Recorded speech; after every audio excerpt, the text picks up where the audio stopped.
Uya Kuya tak dapat menahan tangisannya saat Mahkamah Kehormatan Dewan, MKD, DPR RI memutuskan dirinya diaktifkan kembali sebagai anggota DPR periode 2024 hingga 2029. Artis dan politisi PAN bernama Asli Surya Utama ini mendengarkan langsung putusan MKD yang dibacakan oleh Wakil Ketua MKD, Adang Darat Jatun, dalam sidang di ruang MKD, Kompleks Parlemen, Senayan, Jakarta, Rabu, 5 November 2025. Menyatakan teradu 3 Surya Utama tidak terbukti melanggar kode etik, kata Adang saat membacakan putusan. Oleh karena itu, MKD memutuskan untuk mengaktifkan kembali Uya Kuya sebagai anggota DPR terhitung sejak keputusan tersebut dibacakan.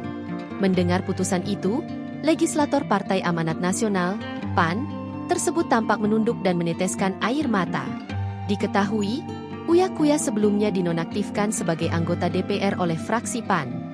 Hal tersebut seusai dirinya tertangkap kamera saat joget pada sidang tahunan MPR RI 2025. Anggota MKD, Adang Darat Jatun, mengungkapkan Adis Kadir selaku teradu 1 tidak terbukti melanggar etik terkait ucapannya yang menyebut adanya kenaikan gaji DPR. Menyatakan teradu 1, Dr. Insinyur H. Adis Kadir SH, M.Hum, terbukti tidak melanggar kode etik.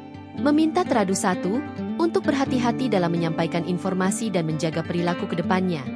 Katanya, dikutip dari YouTube DPR RI, Rabu, 5 November 2025. MKD juga memutuskan agar Adis Kadir diaktifkan kembali sebagai anggota DPR RI.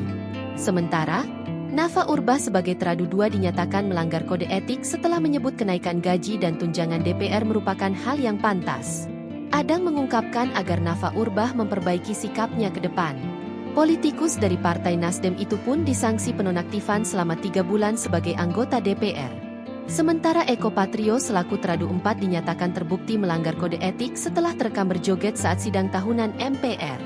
MKD pun menilai video yang dibuat Eko berupa berperan sebagai disc joki dalam rangka menanggapi kritik dari masyarakat soal jogetannya ketika sidang tahunan adalah perilaku yang salah.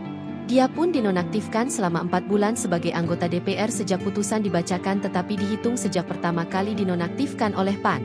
MKD juga menyatakan Ahmad Sahroni sebagai teradu kelima terbukti melanggar kode etik sebagai anggota Dewan.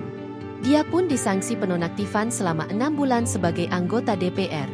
Download Tribun X sekarang, menghadirkan lokal menjadi Indonesia.